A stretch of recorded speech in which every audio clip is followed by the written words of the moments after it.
The annual dog meat festival upsets practically everyone who isn't taking part in it.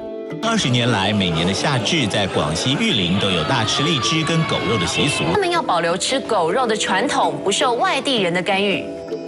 Animal rights activists say the dog meat trade is cruel, unhygienic and poorly regulated, with stolen pets and strays making their way to the dinner table. Despite all this, and spurred on by fierce backlash from across China, some Yulin locals say this year they're even more set on ploughing down man's best friend by the cageful. Yulin is a town of 6 million, not far from China's southern border of Vietnam. We arrived the day before summer solstice, and everyone was getting ready to celebrate by killing some dogs. 宠物狗可以不吃，普通的狗就应该吃，没啥了不起。我们的国家还要建设嘛，建设要不要挣钱？是吧？他养狗也是为了挣钱，也是为了国家的繁荣。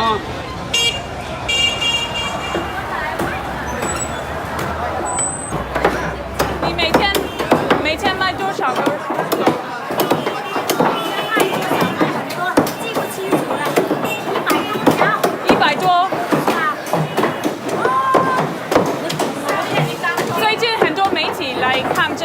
这个话题，你怎么回答他们？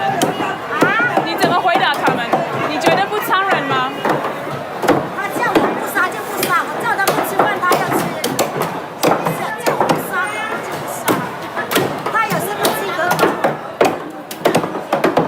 It seems like people are very much aware of the bad name that they're getting for eating dog, but they're very defensive and quite hostile towards us. On the other hand, they say that it's their right to eat dog because living conditions have got better in China. They're able to eat dog more and they're not forcing anyone else to eat them.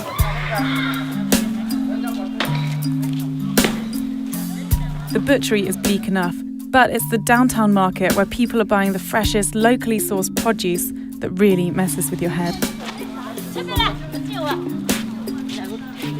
So these, actually, to be fair, look more like the kind of dogs I was expecting to be bred for eating. Apart from that guy over there who looks distinctly like my Bichon Frise.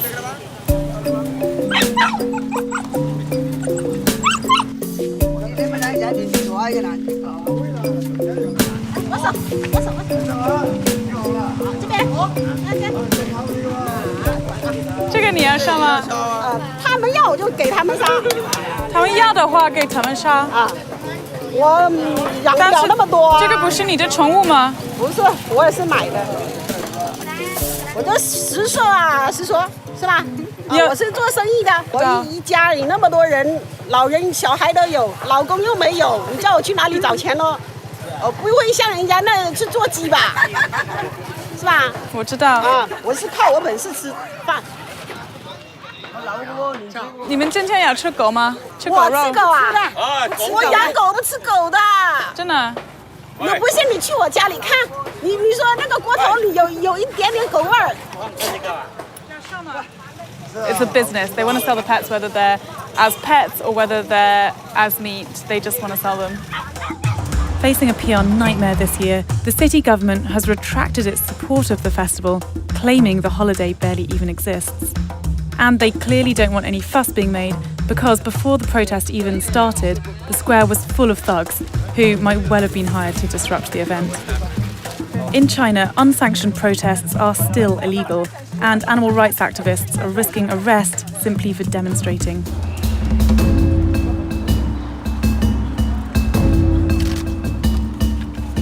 他们市长忽悠了我们，你知道吧？忽悠了我们说取缔了狗肉节，为什么今天狗肉节照样开？我们这里就没有狗肉节，你知道吗？那为什么现在到处都在屠杀？到处都。你们要干什么呢，请问同志？为什么你们要抹黑我们的国家？为什么要给我们国家丢脸？ So it's a very nervous atmosphere at the moment. 上不起学吗？那是上不起学的，还不知道这有什么情况？我跟你说，现在我们要回去。 With no government officials showing up and little progress in the heated shouting match, the protest is dissolved. Ultimately, I wanted to see if a dog meat festival is really as heartbreaking as it sounds.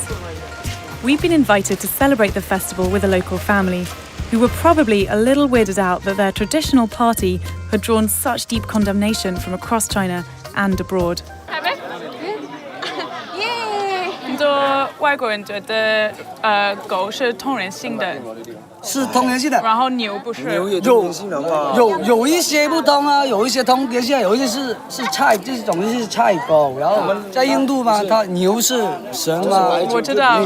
你们吃牛，你英国吃牛，他印度人全部反对你们英国人，你怎么可以呢？是不是一样的一个道理啊？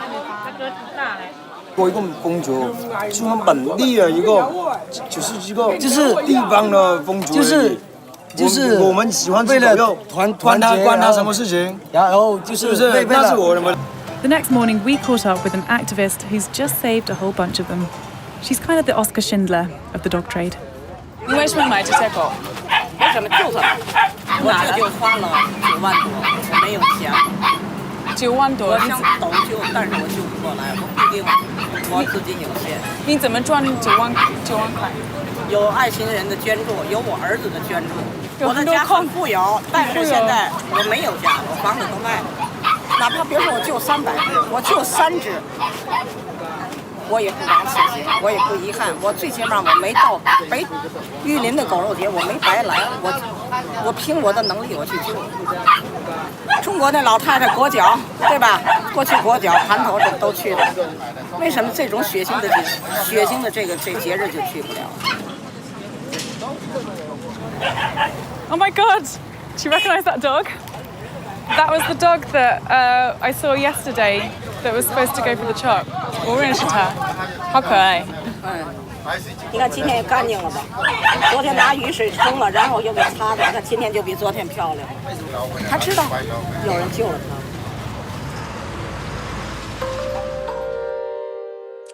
So with me today, I have the pleasure of speaking with Nadine DiLeo, a dedicated volunteer at 11th Hour Rescue in New Jersey, and one of the founding members of the Citizen Coalition against the dog cat trade called Let No Dog Die in Vain.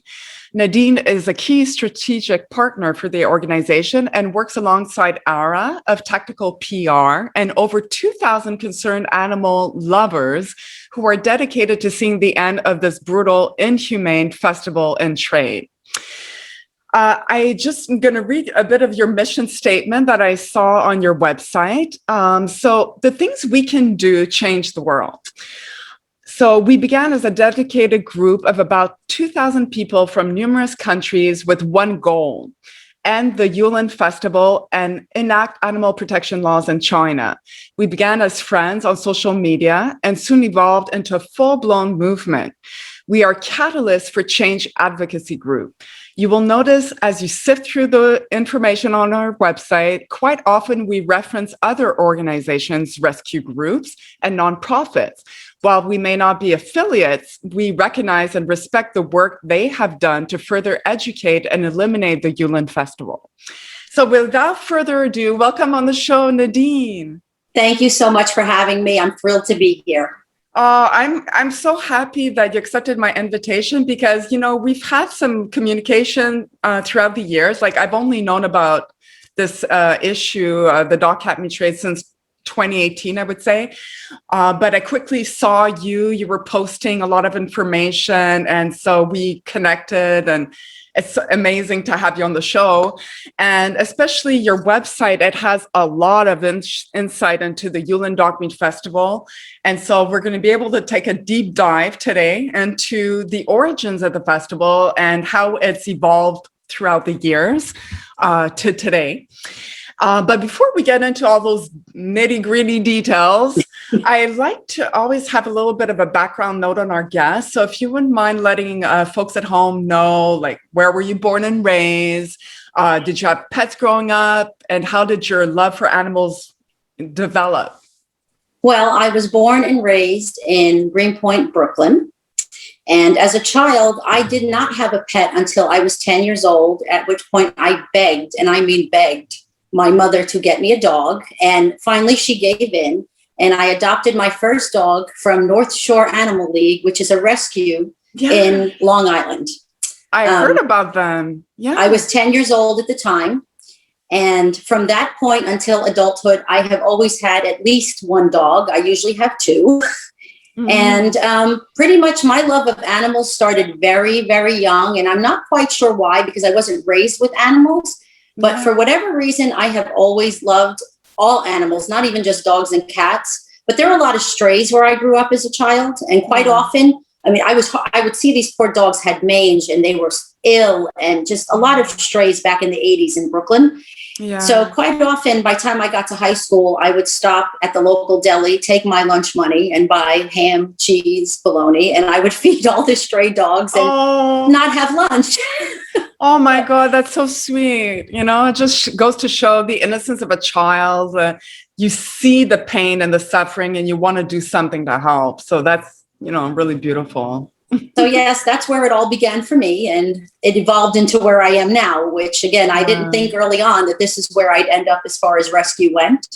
But is it safe to say that you're the animal lover of your family? I'm assuming you're Italian? Yes, I am Italian and Puerto Rican, and I am probably the animal lover of the family, except for my children now are just as bad as I am because they've grown up with that. So they are all animal lovers. That helps, you know, because myself, like you, I didn't grow up to, you know, with a nurturing and love for animals. My parents were just ordinary folks. The only relationship I had with an animal was my dad adopted a dog, a Great Dane. And it was clear from the get-go that it was his dog. And I was a little fearful, to be honest, because it's, you know, Great Dane's a big dog, you know, like a very strong, large dog. Yes. And so I would just like, you know, I didn't bond with him, bottom line. And, you know, it was okay. Like, it was just like a family dog, but I didn't have a connection. And the only time I really developed my love for animals is when I adopted my first cat. And that was only in 2011. And I feel like when you made that decision, you bring a little life into your world and you nurture, you're responsible for nurturing that life. Well, it really changes everything. You know, it's not like someone adopting a dog and they're making the decision and, you know, you're kind of just going for the ride. It was a personal decision and it really changed everything for me. So I'm grateful. Absolutely. Yeah. And hopefully I'll have a dog soon, because that's another one of my dreams, is to adopt a dog cat mutuate survivor, a dog probably at this point, because I have 2 cats. So it would be nice to have a dog. But I'm a little bit curious how you evolved. I mean, obviously your love for animals started very early on, but how did you come to work for 11th Hour Rescue? And I'm not sure if you're a volunteer or you're staff, or what's your role? I originally found 11th Hour Rescue when I was doing some research to take in a second dog. I had a boxer and she had become ill with cancer. And after she passed, I was devastated. And my other dog was lost because he was alone. So I decided it was probably best to get another dog to keep him company. And naturally, I wanted a rescue dog. So I started looking on Pet Finder, which is national. You can look at petfinder.com and they show all these wonderful dogs, cats that are available for adoption. So I started to read up on the charity itself and what they do. And I have to tell you, I fell in love with them immediately. And part of the reason, I actually did a video for them, you know, for their site. I haven't found a lot of rescues that rescue in the way that they do. And when I say that, what I mean to say is that when they go to kill shelters, they take puppies, old dogs, sick dogs, the moms. Most rescues will take the puppies because they're very easily adopted. They're very easy. Now, the woman who founded this rescue is incredible. And unfortunately, she passed away recently. Her name was Linda Schiller. And believe it or not, she started this amazing rescue out of her home when she realized that dogs were being put in a gas chamber, and drove to another state and took all these dogs home with her. Oh my God. And there's how it began. And now this is the largest rescue in New Jersey. Really? That's amazing. So Linda Schiller? Mm-hmm. Wow. Yes. What a wonderful person. Yeah, she's amazing. And unfortunately, like I said, she's no longer with us, but her rescue mission goes on and they are so dedicated and hardworking. But what I will say is, for me, when I got involved initially, the first thing I wanted to do, obviously, was work with dogs but the reality is I'm over an hour away from where they're located. And I do have a full-time business and children and grandchildren and all the other things that go with it. Oh my God. So I began doing a lot of fundraising for that and being able to host events in my own place because I own a bowling center in New Jersey. Yeah. So I would give my bowling center free of charge, and we would do adoption events, and we would hold events to, raise money and have people bowl and eat and just have a good time. Yeah. And of course, that gave me a little bit of a platform where I would also bring my Yulin stuff. Yes, and we're gonna take a look at you. You have a big banner in the back. Yeah, and so I go to a lot of trade shows and anywhere that they sell pet products, and I know where people will be that actually love animals because you have a captive audience. And I've given out over 5,000 of these pamphlets, which explain what Yulin is and how people can get a little bit involved and kind of a better understanding of why people like myself are out here campaigning for this. Wow, I'm sure you're responsible for enlisting some of those 2,000 members of your group. I mean, that's amazing because it really is, a lot of people don't know. I mean, to this day, a lot of people don't know. You are absolutely right. And we think the media, there was media blitz over it. It was in newspaper articles, a little bit everywhere. But, unless you're prone to look at those kind of things, especially social media. If you don't look at animal rights issues, you're not going to see it probably. So it's great that you're doing that. That's wonderful. It all starts with, awareness, Absolutely. Awareness and education is key to everything. And unfortunately, there's been, like you said, there's so little out there for people to be exposed to this. Yeah. I mean, mainstream media as a whole wants nothing to do with any of this because the first thing they say is, oh, we can't show people this or we can't. Yeah. And my answer is always the same. The problem is not showing a picture. The problem is that it's happening. Yeah. So you can't turn your head in a blind eye because you're not physically seeing it. Doesn't mean it's not happening.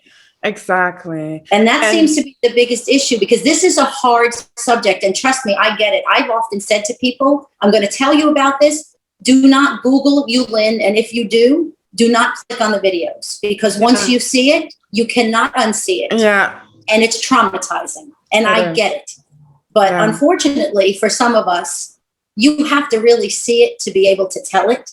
Yeah. And that's been part of it for me. And I have to tell you, there's been many nights where I've done a lot of crying and I've learned even to shut off the audio because I can't hear it.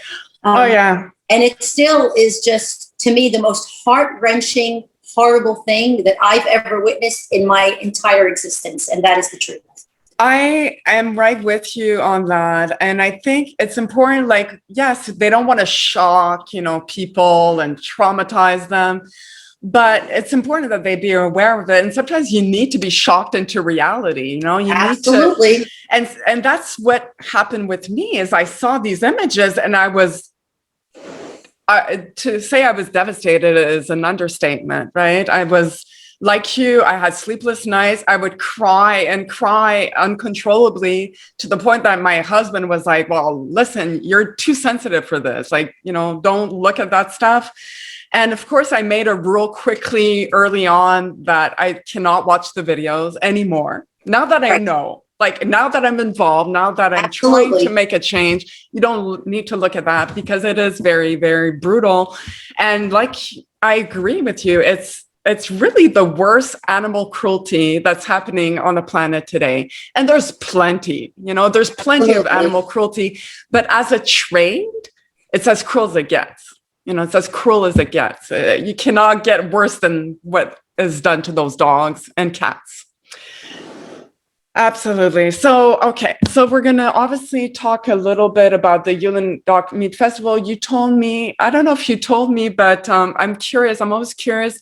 I found out about Yulin Dog Meat Festival through Lisa Vanderpump.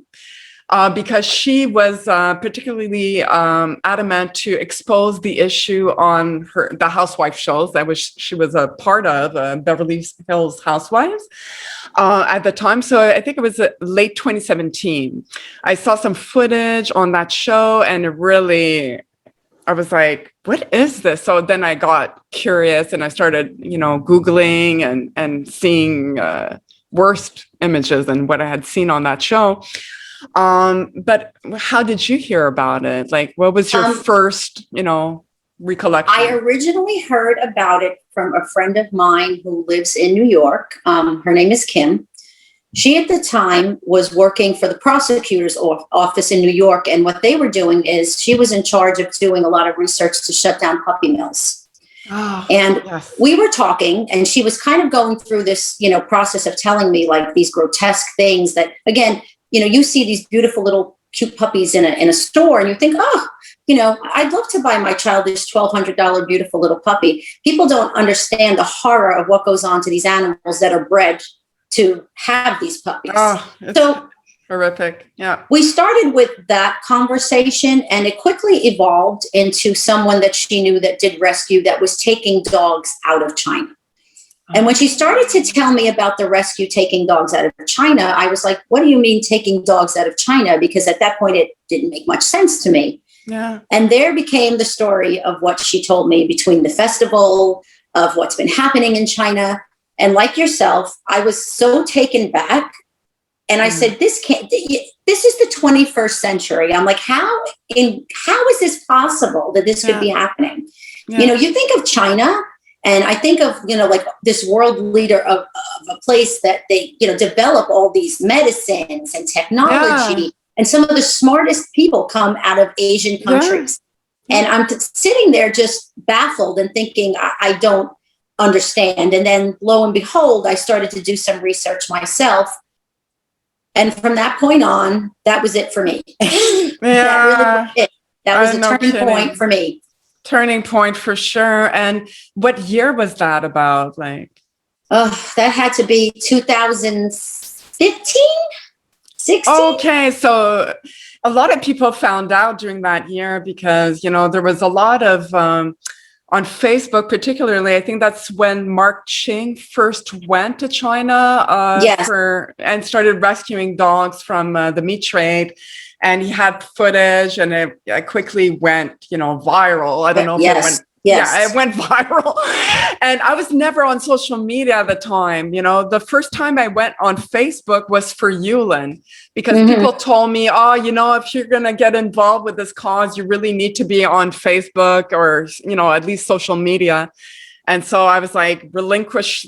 I started an account because I always felt like social media, I don't need that. Like, it's going to get in the way of my life. I don't need that. I found it very draining. Like, it's not a great place to be. I find a lot of people are self-absorbed, and it's just everything that's wrong in our society, I feel, is often on social media. But, I said, okay, well, if they're telling me I can connect with other animal lovers on Facebook, I'll do it. And yeah, it's true. There's a lot of good people, and I connected with you. So thank God. Well, thank you. Yeah. So yes, I found myself in the same place. I was on Facebook at that point, but mostly because most of the people that I had grown up with had kind of gone many different directions, and we would connect through Facebook.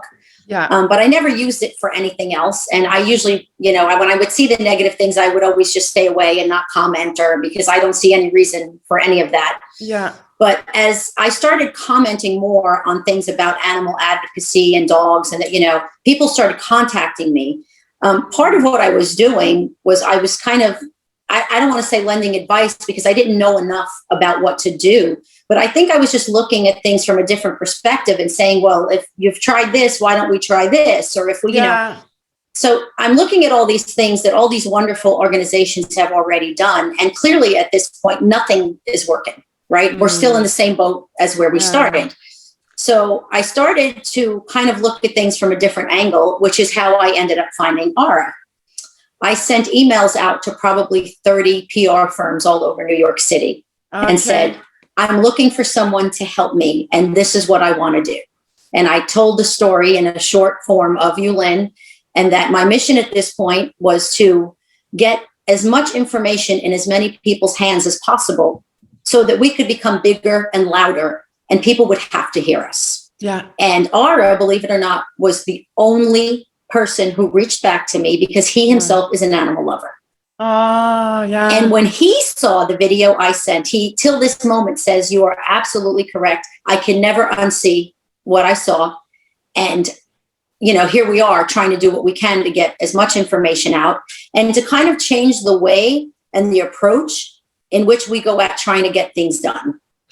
And how has Ara helped you? Because is he the founder of Tactical PR? Or yes, that's his own company. He is, and Ara has been in New York City for a very long time. He's done a lot of work with a lot of people and has a lot of contacts, which was the idea. Yeah. So I've been able to connect with some news people, and I've been able to be filmed, and I've been able to do some things that I would never have been able to do without his help, because I wouldn't have even known where to start, to be quite honest. So he's been a great help in that respect. Absolutely. He's getting the word out there.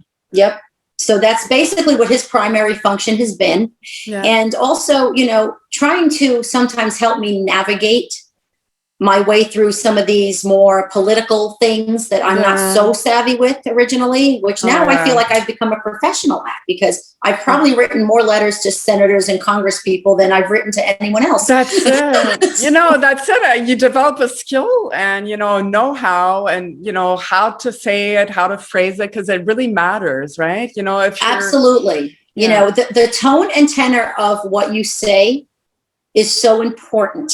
And again, when you're not savvy in this field, I mean, I own a business, I talk to lots of people, but I've never had to really sit down and outline a letter and try to tell somebody how enraged I am in a nice tone. Like in a diplomatic way. And it becomes a very large challenge, because what I would really like to say, ultimately, if I said, nobody would read the letter. Yeah. And unfortunately, even when you speak, you lose the message if you don't present it correctly. Exactly. It's all about, how somebody hears about something, Absolutely. Like how you say things makes a whole difference.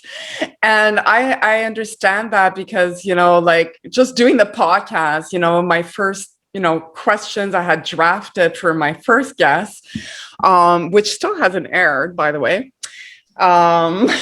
We'll get to that another day, but basically it was more like, I wasn't sure. I wanted to get the story out like you. I wanted to engage the guests and really get as much information out of them as possible. And, like I've gotten better, and I'm sure like you, I have template, model letters, model questions that, I want most guests to answer. And just it's important to know how to engage people, because we need people to get involved. And so I guess one of my questions was, who and how did you start Let No Dog Die in Vain? I guess it was a natural progression between you and Ara, or? So initially, my friend Kim was the one who came up with the name, and we started reaching out to more people on Facebook. And partially because the problem with Facebook, as much as it's helpful, is if you go onto Facebook. So like currently right now, I belong to 37 different groups on Facebook, which are all animal groups. Okay. Wow. So the issue is that there's 500 here, 250 here, 2,000 here. We're so disconnected. Yeah. And if we were more connected and under one umbrella, we could probably get so much more done as a unit than we do, dissected as we are. Yeah. So our initial intent was to create something that everybody could kind of fall in line with. Like, the Let No Dog Die in Vain movement was something to say, look at what's happening year after year after year. And it was our job to do something to never forget all the souls that we've already lost. Yeah. We didn't want their lives to be meaningless. So that's where the name initially came from. Yeah. Is because we wanted to speak for all these animals that unfortunately lost their lives in such a horrific way. And to say, you know what, we have to stop this. We have to stop. And together we can. Absolutely. I always say it takes one individual. Sometimes like one individual can crusade a bunch of others, and, quickly escalates and suddenly there's a big movement. And we need as many people as possible, which is one of the reasons why I'm always saddened to see, some divide between animal rights activists, saying, oh, you're not doing it right. Or, like infighting between nonprofits is even more shameful. because it's not a competition.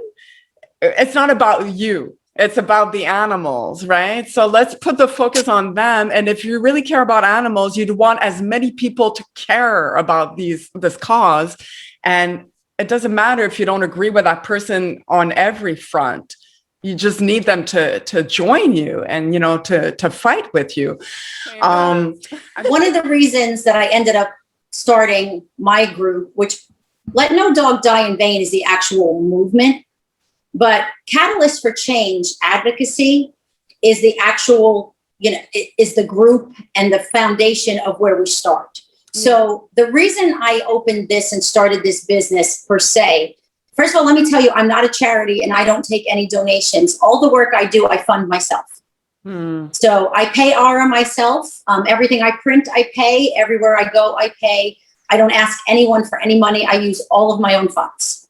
Wow. So the reason I really went this direction was because I knew that if I were going to try to speak to Congress people, senators, when you go and you say, okay, I'm with Let No Dog Die in Vain, you immediately get this pushback of being like this crazy animal person, like they assume that I have 15 cats at my house and I'm some kind of nut. So sad but true.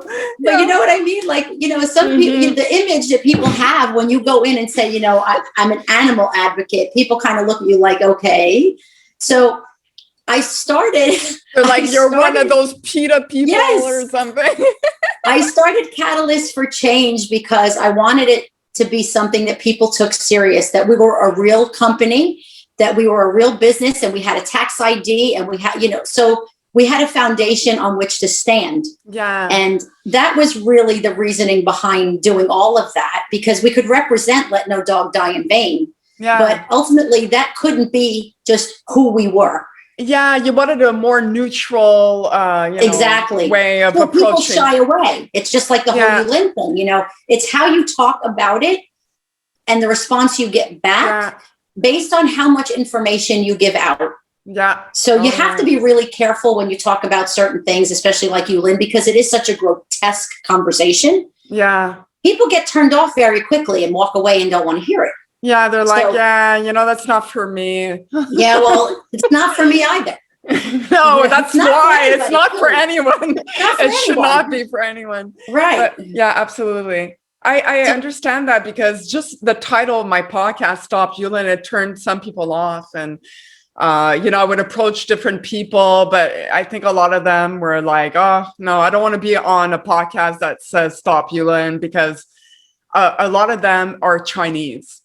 And they are afraid of offending the government because, I can understand and sympathize that, it's a very different political system over there and different environment and different mindset. So the government has draconian type of hold on its people. Absolutely. You are not in a democracy, for sure. Yeah. So I totally get that. So I guess your group is really called Catalyst for Change. It's Catalyst for Change Advocacy. Yes. Okay. I want to talk about, because, we're going to air this podcast during the Yulin Dog Meat Festival. A lot of people actually Google Yulin during those days more than any other day. And it's important that they understand the festival itself, where it became, when it started, why it started. And so you have a timeline on your website. So we're going to have the link to your website, Let No Dog Die in Vain, and people can go check it out because it's very informative. And I'm going to go through the years, and from your perspective and your insight, you can tell me, okay, that year there was this incident, and we can go through the years. So I think 2009 is the unofficial year that it started. Yeah, it actually is the official year that it started. It's just that nobody really knew about it. And people should understand this is one of the biggest misconceptions about Yulin. Yeah. This festival has never been about culture. It has never been part of Chinese culture at all. Yeah. So that is absolutely false. Yeah. In 2009, meat sales were declining steadily. People were starting to eat less and less dog meat. So they came up with a way basically to drum up more sales and make more profit. And they started this festival, and there it began. So it had nothing to do with culture or anything of the sort. It was just to make money. It's not a long-standing tradition. It's not long-standing. And it's a commercial endeavor set up by the butchers and the traders of dog meat to drum up more business. Yeah, absolutely. And so then 2010, because I say unofficial start because a lot of people, when I ask them, or, even in a lot of articles, they state 2010 as the official year the festival started. But Peter J. Lee, who was on my podcast, he said it started in 2009. So you're absolutely right. He's correct. Yeah. You're on the same page. We're on the same page, he and I. And in 2010, one of the key highlights that I noted on your timeline is that CNN, actually March 9th article, starts to raise global awareness, and Chinese legal experts submit a draft bill that calls for a ban on eating cats and dogs. Now you're saying Chinese legal experts. I was like, who are these people? We need that more than ever. So can you tell us a little bit more about that? So basically at that point in time, there were people already in China, obviously, who knew, first of all, eating dog meat, especially if you see the conditions in which these dogs are kept, is such a health risk, not only to their own citizens, but to anyone who travels globally, as you can see with the whole pandemic we've just gone through. But the problem is even though they came forward and tried to make some change, dog meat is a big business and there's a lot of money. And you know as well as I do, when there's money, things don't happen so quickly. So unfortunately, whether CNN got involved, whether there really was no change made at all at that point, and things just went on as business as usual. And do you know these Chinese legal experts? Because they sound wonderful. I love them. I have to tell you, so I have quite a few connections in China at this point at some rescues and some other places that I talk to. And they've sent me videos and they've given me information. But it's so difficult because I would love to take all of these things and just put them everywhere and anywhere that I could have people see them. And I can't.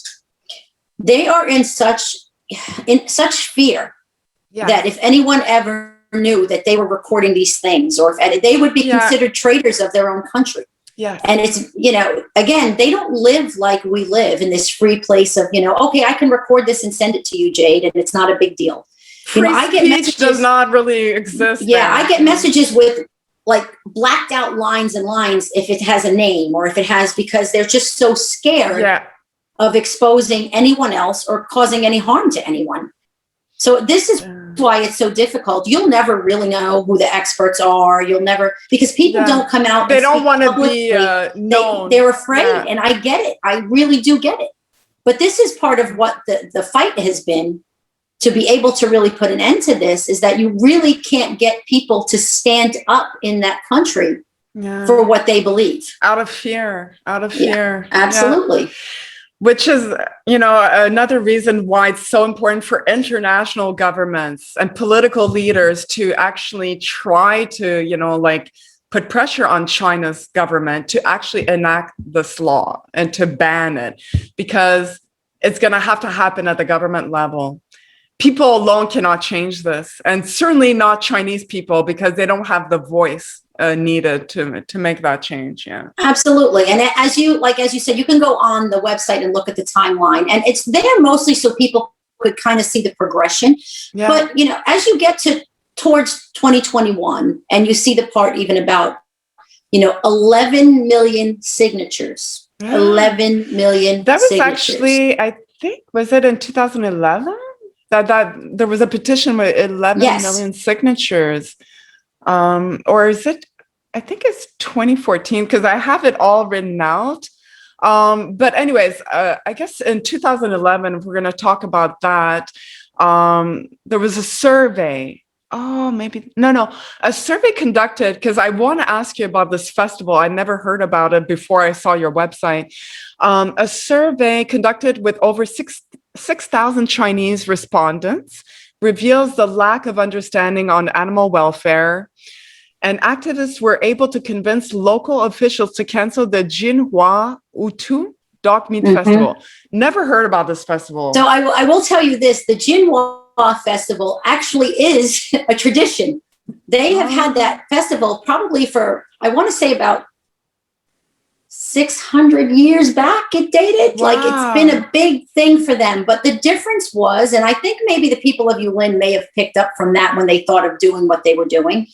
Theirs was done in autumn, not in the summer. And theirs was done for a 3-day period. Now, again, during those 3 days, there were thousands of dogs killed, and it was horrible, I'm sure.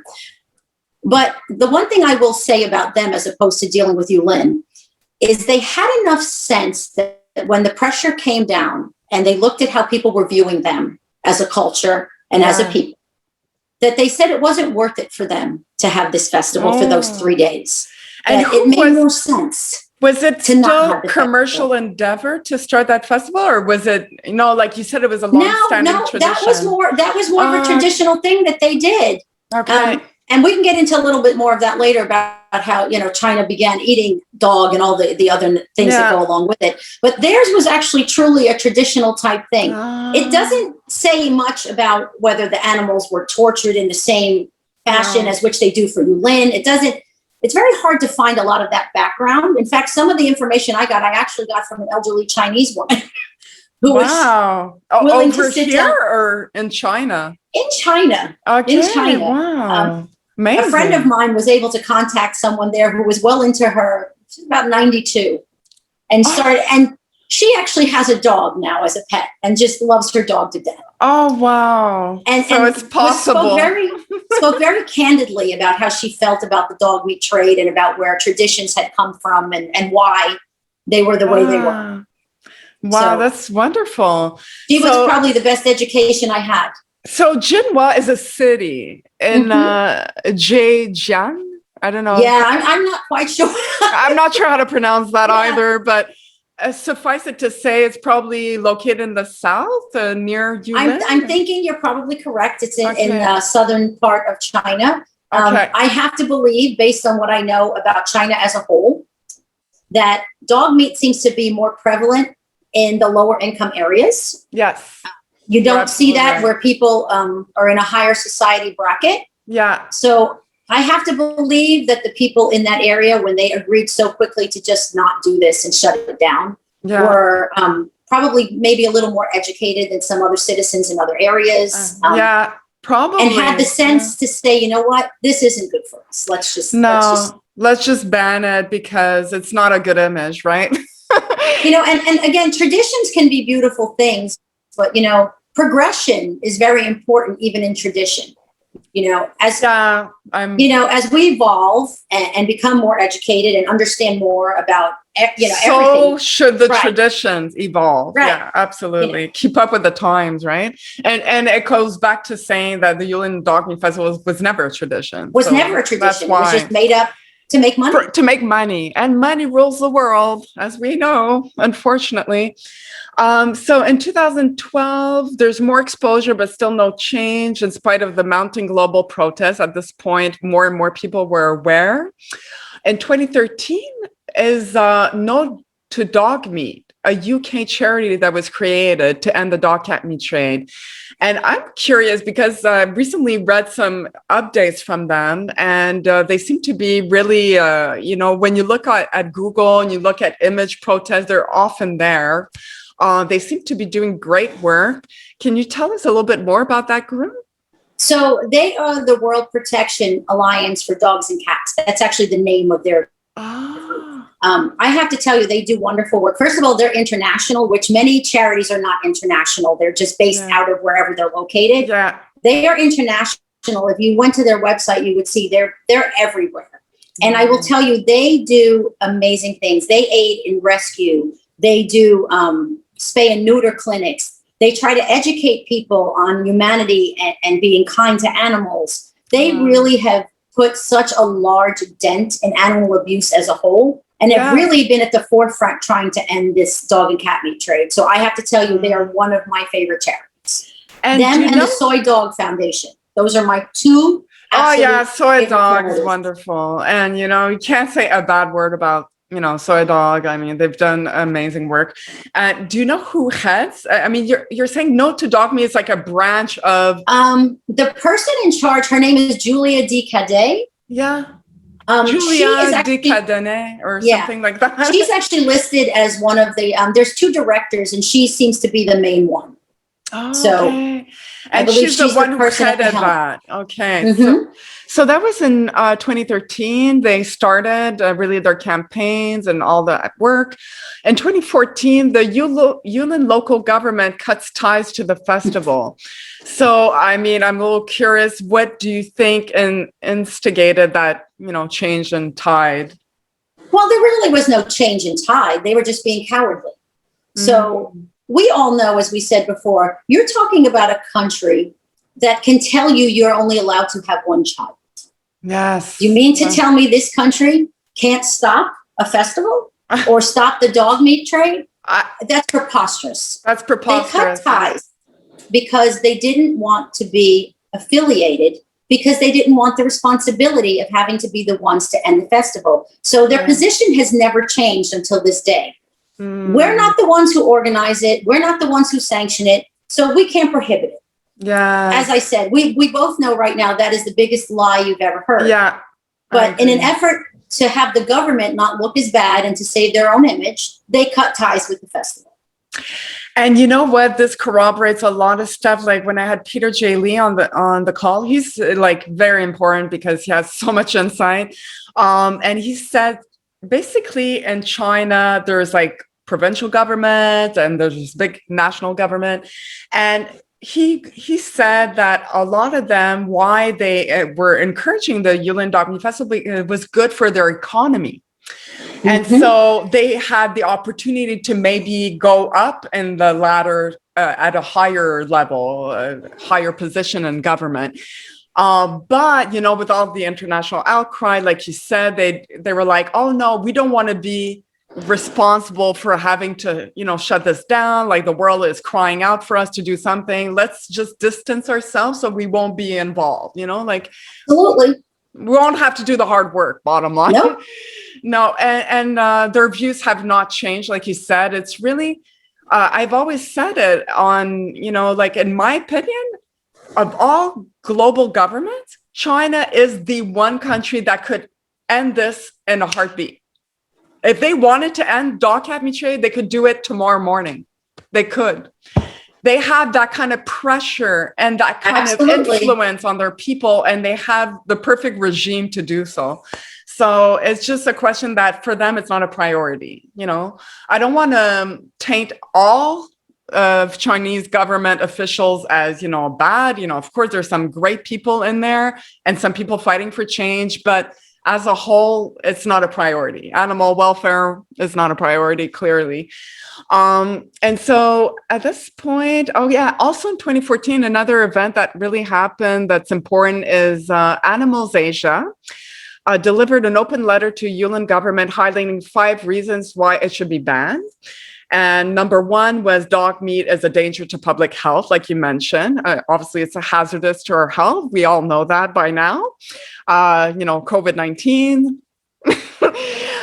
Dog theft is a danger to society. Of course, a lot of pets are stolen. I don't know about China. I'm assuming it happens there too. But in Indonesia, they're often stolen at gunpoint, so it causes a lot of havoc in society, a lot of turmoil, a lot of social unrest. Number 3 is tradition should be part of progress. It shouldn't hinder it. So like if it's a tradition to eat dog meat in China, well, it should evolve with the times. And we all know dogs were never meant to be food. They were never raised, unlike, farm animals that have a long history of being part of our food staples. I'm not saying that's right, but I'm saying there's a difference. Dogs were always meant to be our companions, in hunting, herding, that sort of thing. So then number 4, public outrage is growing. Yes. So, the discussion and outrage regarding this issue from the public and media is becoming more intense. More than 30 Chinese celebrities, including Karen Mok, Zhao Wei, Yang Ying, Chen Kun, Daniel Wu, Yang Mi, Fen Xiaofeng, I hope I didn't mispronounce any of them, appeal through public social networks to bring the festival to an end. So it's important that it be Chinese celebrities, not just American celebrities like Ricky Gervais. I mean, that's all nice. And they have a huge impact because, you know, the world knows them. But to have Chinese celebrities speaking out against this has much more of an impact on the Chinese population, right?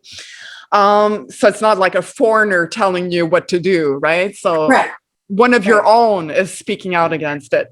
And then number 5 is dog meat festivals are not a good image for Yulin or China, obviously, as we spoke. The killing and eating of cats and dogs is opposed by a growing number of people and governments of many Asian countries have taken measures to stop the practice. In Hong Kong, it's been defined as illegal since 1950.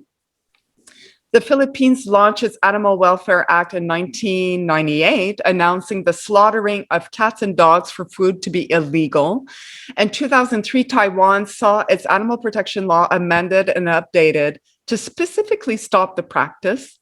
Instead, these regions and countries promote cats and dogs as an important part of advanced civilization and prohibit the consumption of cat and dog meat, thus winning wide recognition from animal-loving citizens from international communities.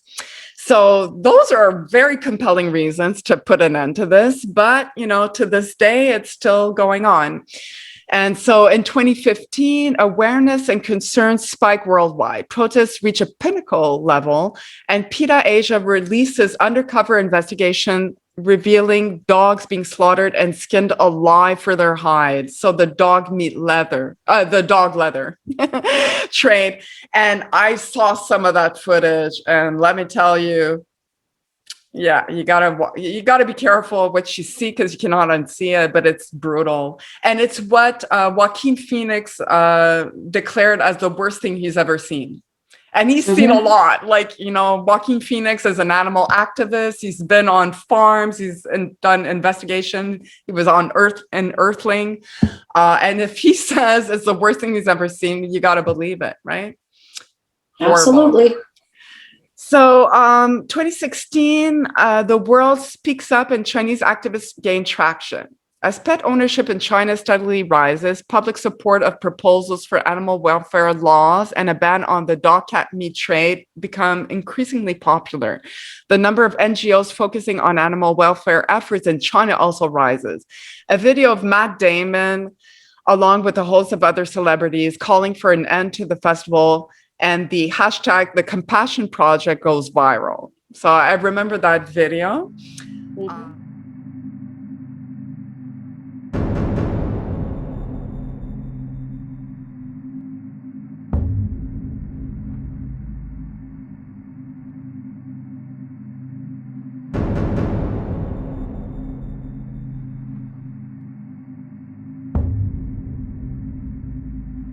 This isn't about being American. This isn't about being Asian. This isn't about being Indian. Being Canadian. Or about being British. This is about being human.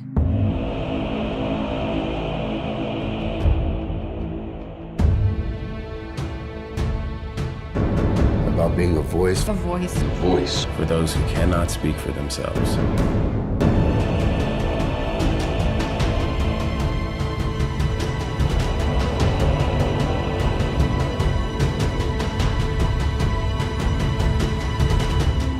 Asking you to stop the cruelty. Stop the beatings. Stop the burning. Stop the hangings. Stop skinning them alive. Stop the stabbing. Stop boiling them alive. Stop the torture. Stop the torture. Stop the torture. Together, we can do this. Stop. Stop. Stop. Stop the violence. We can do this. Together we can stop this brutal, barbaric practice. Stop the torture now. Together, we can do this. We can do this. We can stop the violence.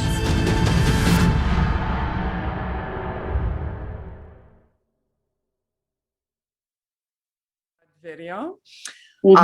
a lot of celebrities, mostly American celebrities. But and some of them were crying on the video. Some of the ladies, they were crying because it was so horrible. Because they were looking at what was actually happening and they were crying. Yeah. It was a very powerful and moving video. Yeah. And yet here we are.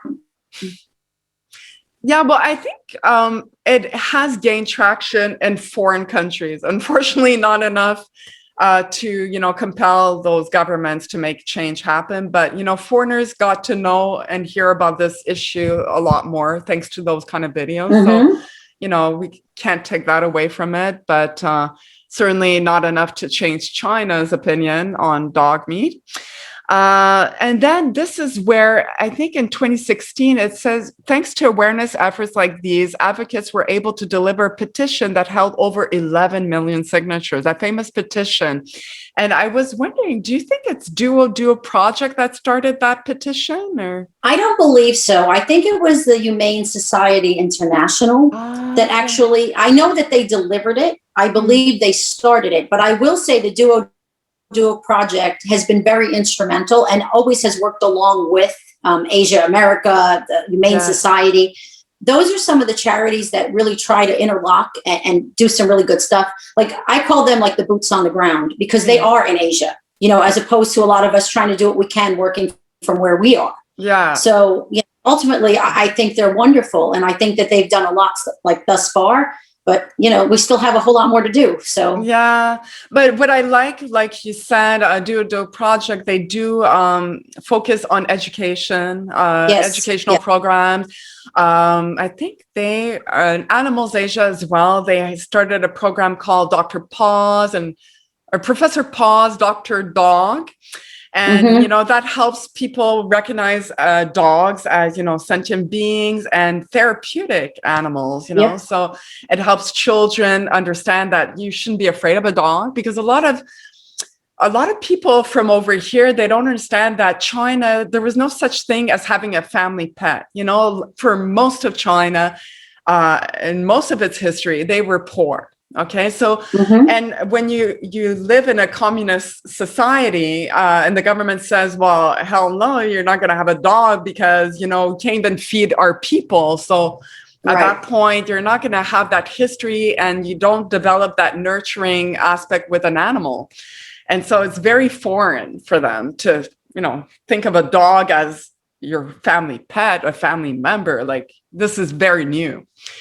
And up until I think Peter J. Lee told me just like 12 years ago, it's about when it was legal to have a pet. So that's not long. That's not long. No, not when you put it in perspective. Really, it really isn't. No, exactly. And I always say, like, I had the benefit and the privilege of growing up in a Western society with, some kind of semblance of animal welfare laws and protection. And I can't imagine growing up in a society where, you see your father and mother involved in that trade. You see them killing animals day in, day out. So that becomes normal. And, to change that mindset is going to take time and it's going to take some undoing because you always look up to your parents as a role model, like, for your cue in life, what's morally correct, what's, not acceptable. And if your parents are doing this, it's kind of hard, like it's hard for them to relate to how we view dogs and cats. And so we have to, remember that, I think it's going to ultimately have to come from them. So you have to appeal to them, you have to come from a place of understanding and not judgment, so, I mean, the people involved in the trade, I have a very hard time with that, because they are, they hear the dog scream and they see the pain and suffering. Well, if you think about the fact that you're saying a festival, when you think of a festival anywhere else, what do you think of? It's a happy place to be. So I've seen some videos and it really is sickening and it's disturbing to say the least, because some of these people are throwing live animals on an open pit grill like you would cook a hot dog, and they're talking and laughing while the dog is screaming in anguish and they have no reaction whatsoever. No. And it's so disturbing to me, not just about the dog, but the people, and how looking at this, or how any part of you hurting anything, any living thing, could be that enjoyable to you, is just a scary thing to me. I just don't. It's very scary. I just don't understand that part of it more than anything. I mean, if you could get past even eating the dog, you know, the rest of it is enough to just destroy, you know, any faith that you have in humanity when you look at some of these videos. And I don't know how you change the mindset of people like that. And that's why I say generational change is a big deal, because as the generations change, so does the mindset. Absolutely. The younger generations, like you said, they like animals. They have pets. They are better educated. But I mean, if it doesn't come from the government, I don't see these people willingly saying, you know, we're just not going to do this anymore. No, and it's very true. And I had someone else tell me that in China, there's no like overriding religion, let's just say. Like for us, you know, we take our cue from, you know, I'm Christian, you know, some are Catholic, whatever. We take our cue from, you know, our belief in God, you know, what's morally right, righteous, and our moral compass. And they asked, like during a team bonding exercise, they said, where do you get your moral compass from? Like who, direction in life, you know, what's right and what's wrong? And they were like, well, the government. If the government says something's wrong, then we listen. And it's wrong. So that's why we're like, it's got to come from them. It's got to come from the top. And, you know, like you said, some mindsets will never change. They will die, you know, being that way. And it's very sad, but I think their heart just became black, you know, like they just don't have it in them to care for anything else. I think a lot of them are struggling. They're poor. They live in a country where human rights issues, you know, with human rights issues. So at that point, they become so frustrated. I think that it's a question they often take it out on animals, like vulnerable beings. Whether they beat their children or an animal, they just take it out, you know. I have to agree with you, because when you see it, I mean, it is so angry and it's so violent that the average person couldn't be that angry or violent towards anything. No. So, you know, there has to be some underlying cause, obviously. Yeah, it's like anger that builds up over time, and it clouds your judgment. It just overtakes everything, you know, like, anyways. At that point, okay, I guess we're getting closer to 2017, which is an important year because that's the year that House Resolution 401 came to be, urging all nations to outlaw the dog and cat meat trade to enforce existing laws against such a trade. So this is something that was sponsored by Congressman Alcee Hastings, who will be greatly missed. He passed away, I believe, in 2019. Yeah, he was one of the top. The champion in this country. And when you wrote him a letter, he responded, and he was always very kind. Oh yes. Yeah, absolutely. A hero. I put out a press release when he passed away about how sad we were, basically, and how he would be missed so much in the advocate world, you know, because we knew that he was a friendly face and we knew he was a voice. And he cared, you know, like and he wanted to make a difference. And so he was instrumental in passing a lot of these laws. There was also HR 6720. And I'm assuming you were part of that group that went to Washington, D.C. We did so much. I mean, we were all kind of connected and trying to see who was going when and what was happening and who was trying, you know, and it was a big undertaking, I have to tell you, because people at that point were even, okay, what happens? You know, what happens now? You know, so what I've come to realize, which is an unfortunate thing, that if you wrote 1,000 resolutions, it's irrelevant. It basically just becomes a piece of paper. Yeah. Nothing happens when you write a resolution other than people agreeing with you, signing off on it.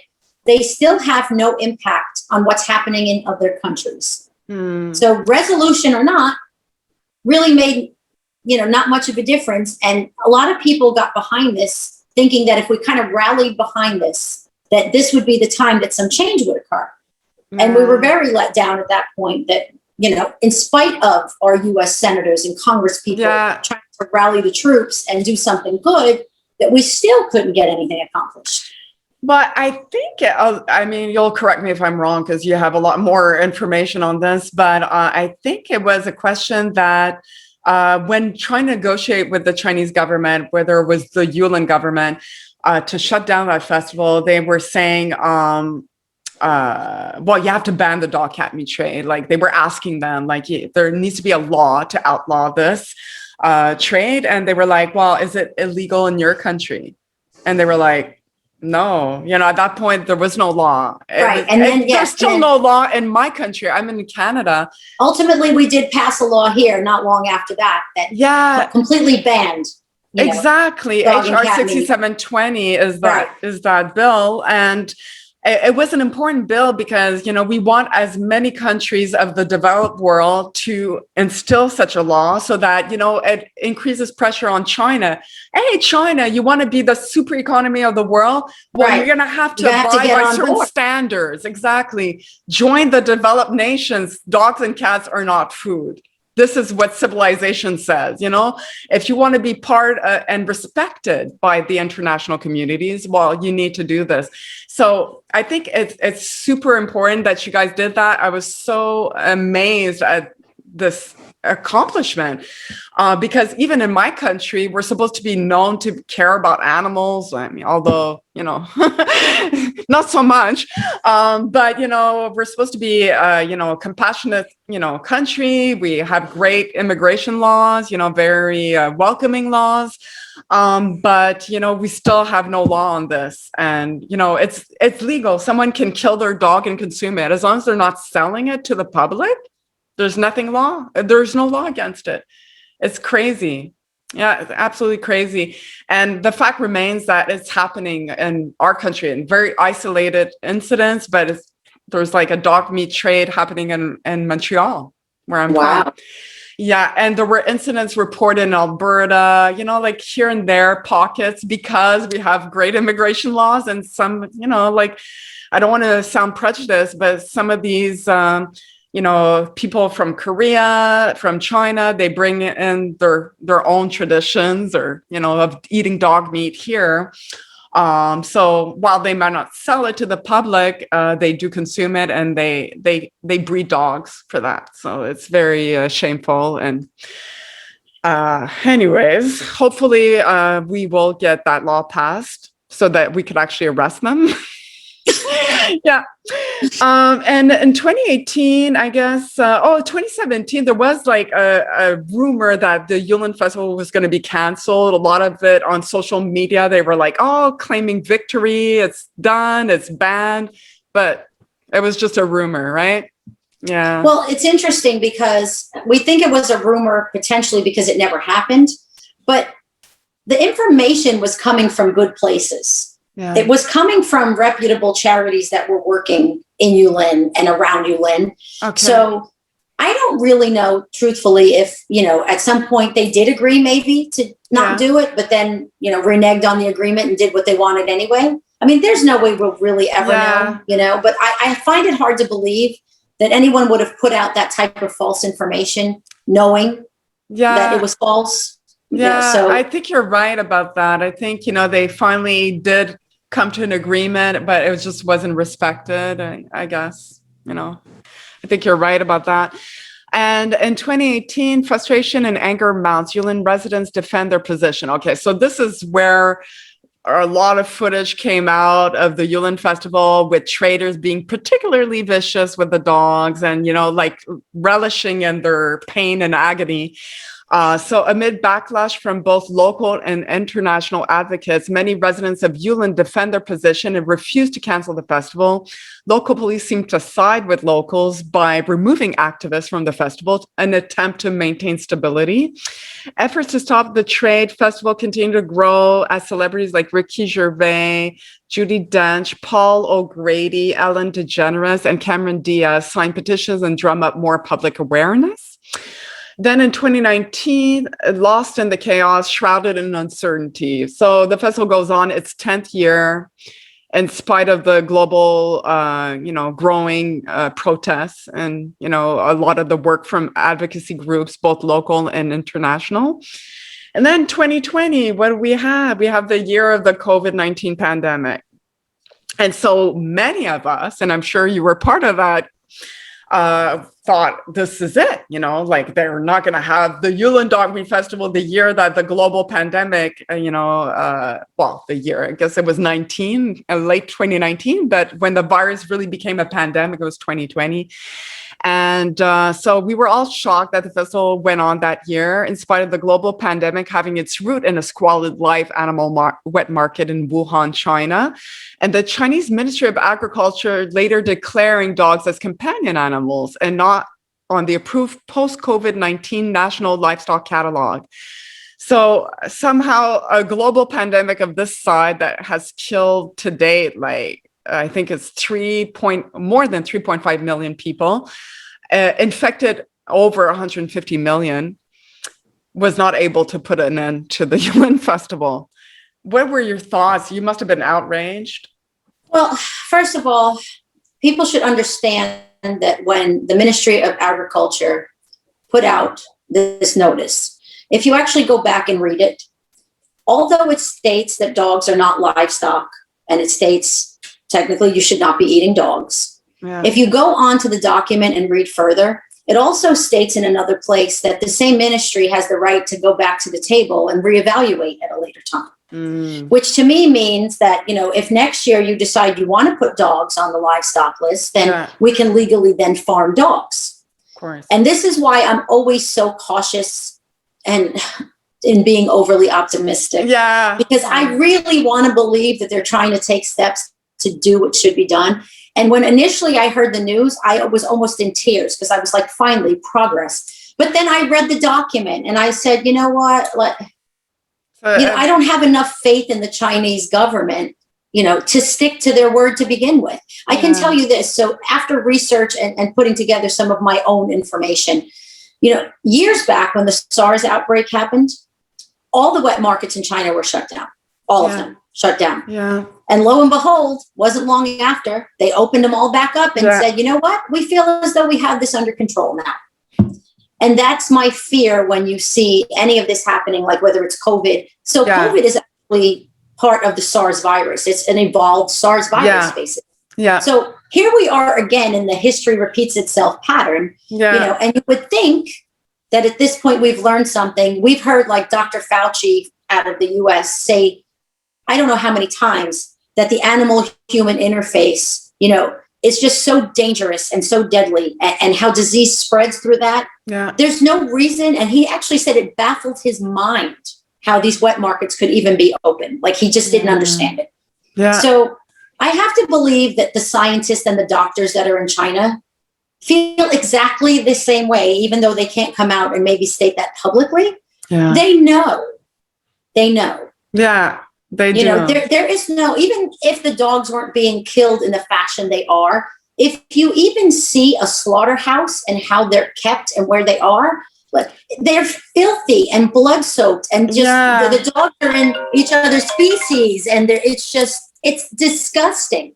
Yeah. I mean, nobody would ever in their right mind want to eat anything. It's definitely doesn't whet your appetite. Yeah. It's the most atrocious thing I've ever seen. Yeah. So again, I just don't understand why we're still in this rotation of conversation that brings us right back to where we are. I mean, I don't know at this point. We're assuming the festival's going on. We haven't heard, anything out of China as to really say, yes, it is. No, it is. There's been nothing said at all about the festival this year. So the only comfort we have is that it has dwindled down, right? Over the years, like the attendance numbers has come down quite a bit. Absolutely. The numbers are decreasing. I believe, me personally, they will continue to decrease, because I do believe that with awareness and education and, like I said, generational change, the numbers will decrease. But there's no reason we have to wait that long. No. There just isn't. So, well, I was very happy when I heard the news, and, I had some guests come on the show saying it's great. It's, fantastic that they're recognizing dogs as companion animals. But all in all, it's not a law, until there's an actual law with penalties set out in the criminal code.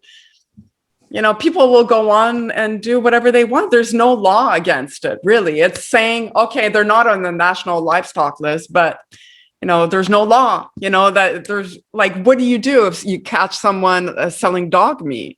What are the penalties? Does he go to prison? Does he get fined? What is the fine? But on that note, I think we have some better news in 2021, and that came from No to Dog Meat. I saw a post saying that No to Dog Meat came out with the breaking news that a new law in China that came into effect on May 1st, 2021. The law prohibits transport, slaughter, and sale of animals which can pose a risk to health and demands specific 21-day quarantine and checks of animals before they can be sold. Penalties are also very high. Fines range anywhere from 50,000 to 150,000 renminbi. Okay, they're not won. I think that's another local currency. Yes, that's another form of currency. Yeah. Up to 30 times the value of the poor animal being sold, with a minimum fine of 7,000. So the greedy traders, the article goes on to say, the greedy traders cannot even say that they are complying with the quarantine and other health measures, because in April 2020, dogs were placed on a livestock safe list, formally declaring them not for food. So is that a little bit more hopeful? Well, here's the problem. Yeah. While it sounds wonderful, yeah, this goes back right to where we started with this festival. So by their own law in Yulin that they're putting out, right? They're saying that any animals that are brought there have to be quarantined, have to have paperwork, have to have. The Ministry of Agriculture is saying you can't farm dogs. So therefore, they can't be quarantined, nor can they have paperwork. So how does the festival go on if the dogs being brought in? I agree with you. On one hand, they're saying dogs are not for food, yet they're like, oh, but if you quarantine them, 21 days, it'll be okay. And have a vaccination certificate, great. So yeah, once again, it's just nebulous. It's just like a lot of lip service, I guess. And I mean, if the truth of the matter is that dogs are not on a livestock list, then there should not be a dog farm anywhere in China, which means that there are no dogs who could be quarantined or placed on a on a list to be shipped or exported anywhere. But that's not the case. No. Once again, it comes back to the fact that it's not a law. Right? It's a directive, but it's not a law. So exactly. But I guess the quarantine, we can hope. I mean, they can. But once again, even if it was a law, let's say we have our dream come true. National government says we are outlawing dog and cat meat. Unless they enforce it, because China is a huge country, unless they enforce it and their authorities are ready and they put out the proper resources and budget to enforce those laws, people are going to continue doing it. They're like, yeah, tell me, put me in prison. Like, where are you? Like, the police don't care. They often take bribes. We know that, they take bribes. So yeah, I'll look the other way and just, hand me that and cash. It comes down to what we said earlier. It comes down to the Chinese government saying, this is how our country will run. This is, the image we want to project. This is, people are afraid of their government. Yeah. If they come out publicly and say, we are no longer doing this, we will enforce this, you will see, I think, very little of it, if any, because people are afraid. Yes. So it is a swipe of a pen. Yeah. It's that simple for the Chinese government to end this as we speak right now, if they wanted to. They have the power. They have the power to do it. Yeah, all the influence, the pressure, they can do it, like I said, in a heartbeat. And then I guess something else that came about recently is the Duodo project. On May 10th, there was an update. They said because of COVID, in May 2020, the Chinese government formed a new agency to crack down on illegal meat and wildlife trade. The Agricultural Comprehensive and Integrated Law Enforcement Team.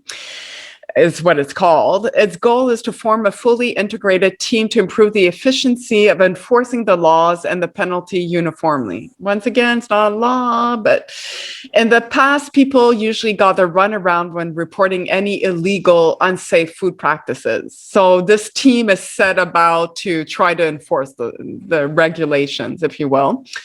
Yulin, which has always been behind any modern developed cities in China, finally just opened its local branch in mid-April 2021 and had a big ceremony. They are way behind other major cities in China, which opened their branches in 2020. Yes, I mean, I'm reading the article from Duodo Project. Yes, they were very skeptical if and how this new office will crack down on the dog-cat meat trade in Yulin. But we also believe that any steps towards making illegal traders, wildlife, or dog and cat meat nervous and worried is a win for us. Do you share that, opinion? Or? I do think that it may deter some. It's not enough. It's just not enough. Yeah. I go back to saying, I'm always so cautiously optimistic. I would like to believe, like even opening this office, is a wonderful thing. It's in Yulin. Yeah. I'm trying to understand, again, you're telling me that you're opening an office that is going to be solely in charge of how people treat animals. And yet I can go online and see your same people blow-torching a dog on the ground alive, skinning it from a rope alive, beating it. So I'm trying to understand the disconnect between what your office is trying to accomplish and what's really happening in the streets where you're located. Yeah. So which direction are we going? I have to be with you. I think it's just not enough. Like we need, I wish I could say, oh, this is great, but I've seen so many things that look like progress in the last 2 years. Yeah. And I have to tell you, if this pandemic didn't open not only China's eyes, but the rest of the world's eyes as to what is going on, and ultimately how what happens in that country will affect all of us at one point or another. Yes. People don't care so much about what's happening in China until it lands on their doorstep. Yeah. Exactly. And this is why I said, if anything good at all came of this pandemic, it may just be that we finally have a real platform on which to stand and to go to our government leaders and say, we're done.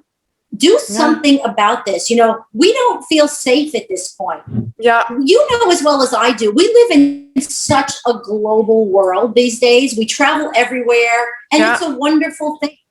But the reality is that everything happening in my country, China, your country, all these places ultimately will affect everyone everywhere. And we've seen that with this pandemic.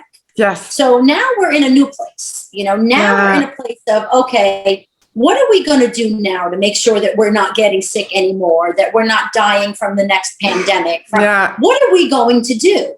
And I think that has to be the next step of how our mission, and I mean our as my own group, and how we connect with other people to say, we really need to become stronger on a political view and to contact people that really can make a difference and start being a little more boisterous and just making some change. Yeah, these governments have to put pressure on everyone to change these practices because it affects all of us. Like you said, millions and millions of people are dying. And like you mentioned at the beginning, COVID-19 is one thing, but SARS was another. And, it keeps going and it will never end unless we make a change happen. And I'm curious to know, how do you feel about the current administration in the US? Do you feel like President Biden is going to actually try to negotiate with China on this front, or? It's an interesting thing. So I don't know if you're familiar with the World Dog Alliance. Well, yes, of course. Yes. Okay. So one of the things that they were trying to accomplish was basically an international agreement, which was between the United States, China, and Japan. And Japan was also very on board. And the thinking was, these are the three largest economies. Yes. And these are world superpowers, and they should all basically be on the same page when it came to some type of humanitarian issues. Yeah. So this was in the works before the new regime came in. And people seem to think, and again, I don't know offhand because I haven't had all of the information given to me as far as what the new cabinet looks like. If we have a better chance now with our new president than we did with our one before. Okay. You know, I'm hopeful, to be quite honest, because I see the president has 2 dogs of his own. Yeah, and one of them is a rescue. To be a kind, yes, and he seems to be a kind-hearted person. Yeah. So I would think ultimately that the people around him that have really been lobbying for this, which many are Democrats like himself, might be able to really make something different happen at this point. Well, I hope so. I mean, I don't know U.S. politics too much, so forgive me if I say something missing that a thing. I don't know Canadian politics, frankly. But all I have to say on that is, yes, Biden, President Biden, he has the image of a very compassionate person, but on the other hand, he doesn't seem to have the gusto needed, to put the pressure on China. He seems to have more of an amicable stance, although I think their recent talks didn't go so well. But, that was my only concern, is that he's too soft. Yeah. So see, this is my point where I say this is where we come in. Yeah. Ultimately, as you know, we elect who goes to the Senate. Who goes in this to the country, Congress. we do. So, really. Absolutely. So if there's enough interest and enough pressure on our senators, on our Congress people, and we say, you know what, you're up for re-election. And unless something gets done, unfortunately, I'm going to have to go a different direction. We have to make it where animal welfare and what happens to these animals becomes part of the forefront as something rather than on the back burner. Yeah. Because as we see now, like you just said, until the COVID thing actually happened, no one really had an understanding of how animal welfare could really impact, not, your health or global economy. Yeah. Right. I mean, animals basically, from where this came from, shut down the world pretty much. Absolutely. It shut the whole world down. So if there's ever a time to have this conversation, now is it. Yeah. Now is the time to just lean on all these public figures and say, you need to stand up for us and do something to keep us safe. Yes. And that's it. That's the bottom line, what it all boils down to. Again, I'm all about, I love animals and I'm all about the dogs, the cats. But when I try to have the conversation, I always go from the health perspective, because I want people to understand that it's a broader conversation than just stopping a festival, it's not a single thing here. No. That one thing has become part of such a big umbrella of what happens in China, whether it's bear bile, whether it's wildlife, all of these things have to stop, all of it. Well, I don't know if you saw Seaspiracy. Did you see that film? Yes. I mean, we got to wake up, before it's over, because it's going to be over very soon. And, that film is very well done. It highlights a lot of statistics that are quite frightening. And apparently, I think it was at 2045 that our oceans will be empty of all life. And I'm not like an expert on environmental issues, but I think 80% of the world's oxygen comes from the ocean. So if the ocean's dead, well, we're all dead, It's over. Animal agriculture has such a huge impact on the environment. I mean, forget about, like you said, animal welfare. Yes, we love animals, you and I, but not everyone does. And so that's not the only issue at task here. By eliminating these live, animal markets, we're eliminating a lot of the environmental issues that they, clearly have an impact on, and also our health, ultimately our health. And so it's important to have an all-encompassing approach, when negotiating with government officials. And so I'm curious, do you have any projects in the works on that front? So part of what we're thinking, depending on how things go, is we actually want to make an appearance in September at the UN Assembly. We really want to get, we want to get a lot of people together and go to the 76th session of the UN Assembly and have our information available and really get loud about what's upsetting us at this point and what we want our leaders to do. And the beauty of being there is that you also have the leaders from every other country. And many of these countries are already doing things. Like I know, like I said before, Greece, Italy, they've been very vocal about the dog and cat meat trade. So there'll be leaders there from those countries as well. And I think that if we can be there with a large enough presence, that it will spark the conversation, that mainstream media will be everywhere over there. So that's the best time to try to get some more focus on what we're trying to accomplish. So that's where we're at right now. Ara and I are in the early stages of how we're going to kind of organize all of this before September rolls around. That's the plan and the mission at this point. And if anyone's interested in joining you, I guess it would be we would guide them to your website. Is that? Yes, we will eventually update that website once we have a very clear and concise plan of how we plan on doing this. Our next moves are going to be. I mean, we have a lot of kind of balls up in the air right now and looking at different ways, trying to look at what's already happened, trying to understand what's happening in China, and trying to be, how would they say, culturally correct in a sense of not being negative or, it's difficult because when you see these things, it's easy to be angry and you kind of want to lash out. And unfortunately, we know that you get a lot more with honey than you do with vinegar. So we're going to try. That's what they say. To do this in such a way that would work not only for us, but to be, beneficial to them. The reality is that I can tell you that in the US, most of the pet products that we buy here come from China. They're all manufactured in China. I know. And so many, what we own. Yeah. Right. Which brings me back to the same conversation is that our government needs to start saying, listen, we can no longer support you importing these things with what's happening to the animals in China because the people in our country won't stand for it. That's where we need to be. It has to be where they really understand we won't stand for it anymore. We won't buy the products, whether it's, a boycott, it needs to become that large where people really start to pay attention. And I don't know any other way to do it except when you get to the money part.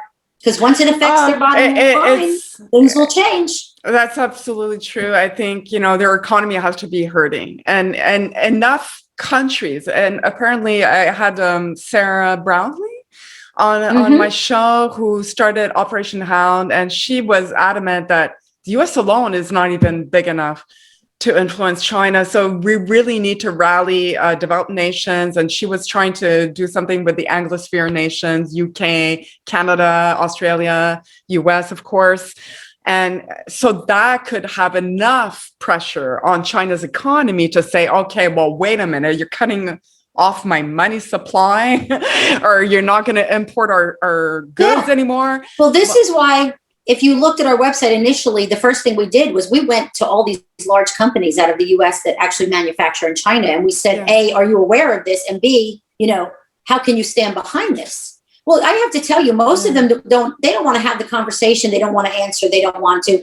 But somebody has to be held accountable. You can't be blind to everything. It's the bottom line because they're like, well, if I don't do it, someone else will. And, I need to be profitable. And, it's all about that, which is one thing I really liked about the previous administration. He was like, bring back the jobs to America, let's stop being so dependent on China.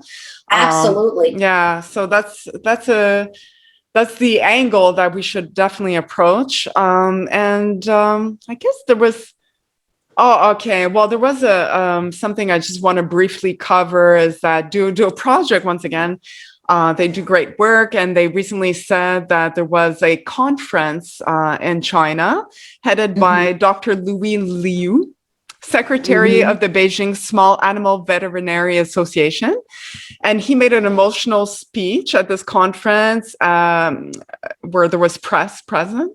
It was held on April 11, 2021, to announce the official establishment of the Office of Companion Animal Protection Volunteers in Beijing. So it's not like a government committee or anything, of course, because there's no animal welfare laws, but still, like to, I guess, unite volunteers. And in the press conference, he talked, Dr. Liu talked about how China should start implementing anti-cruelty laws to protect animals and make China a great place for companion animals, pets. So that was obviously encouraging. The more people Chinese people that speak out against this and try to encourage governments to enact animal welfare laws, I mean, the better. But I guess you echo that sentiment. Of course. I mean, listen, when I see people like doctors, again, people who are a little bit more prominent that people are more apt to follow in their own country. Like you said, people who are celebrities, people who are doctors, people who actually have a stand that people would follow. Yeah, that people respect. Yeah. Right. I mean, anybody in China can stand up and say, you know what, we shouldn't eat dog meat. We shouldn't. I mean, I know that there's been like countless articles in the Sun in China, the China Sun, like in the paper, reporters have, spoken on it of how they feel. The reality is that the mass percent of people in China do not support eating dogs and cats. Yeah. They don't. No. But China is so large. It's just unbelievably large. Yeah. So even a small percentage is an astronomical number of people. 20% of the world population. Really understand. Yeah. If you said 20% of the people in China only eat dog meat, that number is staggering. It is. It gives way to millions of dogs and cats that are slaughtered brutally. It's also the fact that it's done brutally. And on that note, do you have any idea why they torture the dogs? Like, where did that come from? Because I don't think they torture the cows in the same way. So it seems to be specific to dogs. I'm not sure if they do the same to cats. I'm sure they're not kind. But it really seems to be dog meat and the idea that adrenaline rushes through their bloodstream. And yeah. And I don't know, again, we tried to figure out where exactly this came from, but I will tell you this, China as a whole is insanely superstitious and they have a lot of these crazy traditions. Yeah. So somewhere along the line, someone that was well respected by most of the Chinese people said that torturing these dogs made the meat better. I mean, there are so many things like that. If you eat one part of a dog, it's supposed to help your sex drive. If you eat another part of the dog, it's supposed to help you cool in the hot months. Yeah. It's supposed to keep you warm in the cold months. It's supposed to. It makes no sense. So much superstition, and there is not 1 ounce of scientific evidence that any of this is possibly true. In fact, if you talk to anyone who hunts, which I again don't agree with either, they will tell you that you usually have to sneak up on an animal because when they release the histamines or the adrenaline, it actually makes the meat worse. Yes, it makes it tough. And yes, I'm like, where are you getting this insane information from? And you're believing it in spite of, some of them are more educated than others. And, you would think it's just nonsense. Listen, as well as I do. Yeah. I guarantee you the people who said that this was the case were people who were breeding dogs. People in the dog meat trade. People, because these would be the people who would say, if you eat this, it will cure that. If you eat this, it'll help that. They're trying to sell dog meat. So they're coming up with all these preposterous things that are all false and people buy into it. And I think, like you mentioned earlier, for me, like I'm a vegan, so like for me, killing an animal is not necessary for survival, clearly.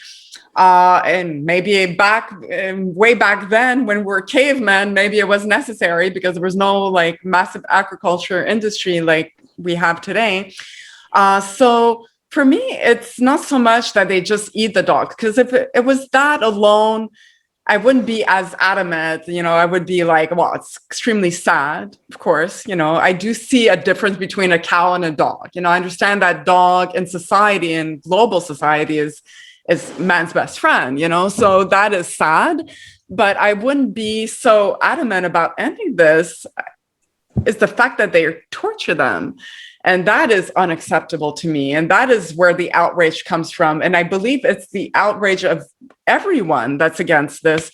It's really not just the fact that you're shooting a dog. If they were just shooting the dog would die instantly. I don't think you'd have this global protest. I don't think people would be as offended or as, outraged. What do you think? I agree with you wholeheartedly. I think that the violence that we've all witnessed while looking at these videos and the pain that these poor dogs have had to go through, and even the conditions which they live in before they're slaughtered. I mean, I've seen videos where they're slaughtering one dog after the other, and these poor dogs are shaking to death, basically waiting their turn to be killed. I mean, it is the most heart-wrenching thing. It's just unacceptable in a civilized society that anyone, anywhere, should be treating an animal that way. I'm sorry. I don't care what country you're in. I don't care. In fact, like you mentioned, there were times back, South Korea, for instance, they actually started eating dog as a necessity.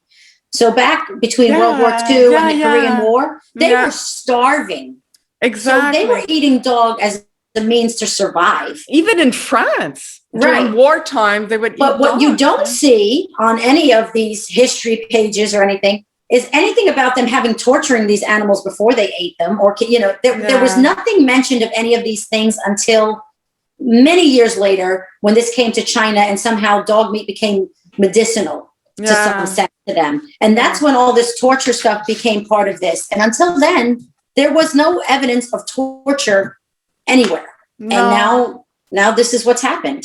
It's the torture that's really gut-wrenching and unacceptable. Like I was like, there's no way in 2020 or whatever year it is in modern society that a whole society would be okay with this, like not just a country, a continent, like Cambodia, Indonesia, China, Vietnam. I was like, there's no way that people are okay with this, it doesn't make sense to me. But then I try throughout the podcast to learn a little bit more, like, what's the history in these countries, and then I start to understand, like, our privilege of being raised in our Western society. I mean, we have, animal welfare laws, and that's huge, like to teach your children from an early age, even if, a lot of people say, well, why love one animal and not the other? It's a famous campaign. I think that was spearheaded by PETA, and you see the cow or pig against a dog, but I'm like, yes, okay, but pigs are on every country's food stable. Okay, so like, let's not pretend that it's isolated. It's not just us eating pigs. China eats pigs. That's been part of the food staples for thousands and thousands of years. 15,000 years. So it's normal that someone would have a bad reaction to seeing a dog being slaughtered because, dog is man's best friend. What are you doing? Naturally, you'll be more offended. And I'm sure if those very people that are offended at seeing a dog being slaughtered, if they would see footage of a cow or a pig being slaughtered, they would be offended. But they don't see it. They don't, out of sight, out of mind, like it's a habit. You grow up eating chicken. You don't think about it, Yeah, you go to the grocery store, you pick up a pack of steak, you go home, you cook it. Yeah, you don't think about it. No, you don't no see the animal. You don't see the animal. Where the meat came from. Here it is in the package. I'm going to go cook it. Because I have no doubt that anyone who's fighting the dog cat meat trade that still eats meat, it's because they haven't seen that stuff. And part of them maybe doesn't want to see it because they're afraid of change. Like it's hard to change everyone's habits. We have traditions around turkey and all that stuff. And, for me, it was a no-brainer, but I can't judge everyone by my actions. Like if for me, it was an instant thing where I saw slaughterhouse footage and it changed me forever and I became vegan, I can't expect everyone else to have that, same, instant reaction or instant turnaround. It takes time, and some people, it takes more time. So you have to be respectful of that, I think. Absolutely. Yeah. Yeah, you know what? I never get too involved in the conversation when they start going back and forth, because I see it all the time on Facebook, and it really it's endless. It upsets me, because part of my thinking with all of that is, so I don't eat meat. I haven't eaten meat in 3 years, but I'm not vegan. I'd like to move towards being vegan, but it does take time and some steps to kind of get to that place. But I haven't eaten steak, pork. It's been over 3 years for me. I don't eat meat. And because I watched a PETA video, and that's exactly what happened. It took one video, and I never touched another piece of steak. Yeah, again. It does turn you away. But I think honestly that, you know, all of us together have a very common interest. I don't believe that any animal, whether it's a cow, a pig, a horse, I don't think that anything should be treated inhumanely. I don't think anything should be tortured.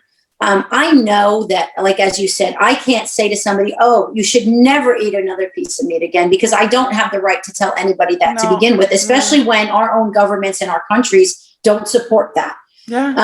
But what I will say is this: I think that small changes in everybody's life make a very large impact when you talk about a world that's so large. You know, if you eat meat 5 days a week, maybe you could only eat meat 2 days a week, or maybe you know, there's small changes that everyone could make that would really largely impact the environment. Absolutely. You know, I mean, the greenhouse gases, I don't think people understand where the greenhouse gases come from. It's from animal waste. Yeah. And nobody really understands that what's happening to our environment and our climate, and all these things need to be addressed at some point. But I don't, again, you're right. I can't say honestly that I think that slaughtering a dog in the fashion in which I've seen is not worse than what I've seen with the cows and the pigs. Yeah, it is a bit worse when it's like blow torching and beating. I mean, well, that's what I mean. But like you said, the bigger thing is that it's like out in the open in the street, like it's just acceptable. See, we know this is happening, and it's happening in slaughterhouses, and it's happening in factory farms. But we're not physically seeing this. No. And we're not celebrating it in the street and making it a festival. No, that's it. And I have the firm belief that, you know, a lot of people say if slaughterhouses had glass walls, everyone would become vegan. But I'm like, only if it would change overnight. If you grew up with slaughterhouses all around you, you would think it's perfectly normal. And so this is what's happening in China. They grow up in rural areas where this is their mom and dad's, you know, way of earning a living. They see it from the ground up, you know, from growing up, from ground zero. And so it becomes normal. I didn't grow up like that. You didn't grow up like that.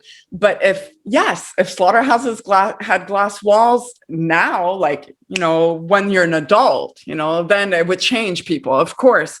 But I don't believe it would, if you grew up in a society where this is normal and it's full public view, it becomes normal and you don't care. Bottom line, I have to agree with you to some sense. And then, like you said, as you become a little older and you kind of get out of your little circle and you're able to influence of your parents, you know, you other start people having and your other own places, judgment. you start to see how the rest of society lives. Because it ain't pretty. Look. It ain't pretty, no matter how it's done, whether it's vicious beatings or just like, you know, factory farming. It's all really horrific. But, you know, I do believe that it's going to take more than the 2% vegans to make a change happen in China. And so that's why we should rally with our, you know, brothers and sisters that are against dog, cat meat. Even if they're not vegan, you need them. We need all of us, you know, like as many people as possible.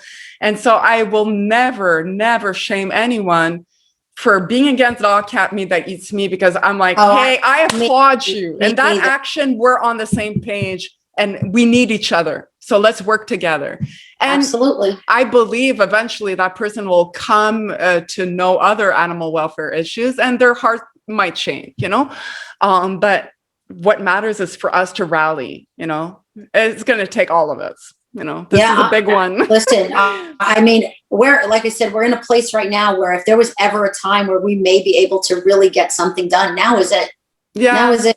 The COVID-19 pandemic sure should have been a catalyst for change. And I agree with you. And so definitely I want to invite all viewers to go check out those links and to watch out for maybe a possibility of a us attending UN. The 76th joint session of the UN Assembly. Yes. Okay. So I'm definitely going to keep out. Is there, do you have a Facebook page as well, or it's really the website? It's mostly the website. I mean, I'm on Facebook personally with the Let No Dog Die in Vain, and you can link to me through there, obviously. So I'm pretty easy to find. Yeah. I'm on all the pages of all the animal advocates. I know. You can find me. Yeah, well, that's how we connected. You know, I saw you early on. I know. I've lost many friends over the years because of some of the things I post, because people don't want to see it. And I just say the same thing all the time. I'm sorry you feel that way, but people need to see it, because if people don't see it, it will never stop. And if they were true friends, they would support you, right? Like they would support something that matters to you, and that's, you know, like a humanitarian issues, frankly. Like we all. Why do you post such awful things? Why do I have to see such awful things? Yeah. Why are these awful things happening? I want to live in my bubble. Well, but that's it. People really want to stay in their bubble and be comfortable. So. But, you know, I understand, but, you know, like support the petitions or whatever campaign letters you're doing. You don't have to watch the videos, like you said, but support me and my initiatives, because you probably believe the same thing I do, that this has to stop, right? So we all need to support each other. And so I guess we'll link up the website. And any parting words or message?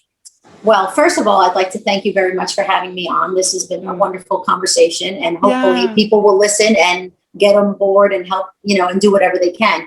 And I do believe, like you said, you know, it takes a second to sign a petition and share it. You know, it's not a lot of time. I don't expect people to watch those videos, to be quite honest. I don't ever want to see another one again. No. But it does, you know, like we can't independently just make a difference. And it takes everyone, vegan, non-vegan. It really has no relevance. You know, if we really want to get to a place where animals are treated better, not tortured, you know, not slaughtered in the way they are. Yeah. We have to address every issue one at a time. And yes, it's going to be dogs and cats for us right now. But, you know, a year from now, it may be horses. And a year from that, it may be cows. And the point is that we all have a common goal.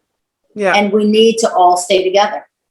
We got to work those together. Are my parting words. That's it. Let's all be together and just get this done. Amen. I love that. Thank you so much, Nadine. You've been so gracious with your time. And I will definitely let you know, but I plan on releasing this podcast during Yulin Dog Meat Festival days. And I think we'll get some traction and more people to support you and your initiatives. You're doing wonderful work. I applaud you. I really commend you. Thank you so much. Thank you. Thank you. And we'll talk soon. Yes, we will. Take care, Jade. Take care. Bye. Bye.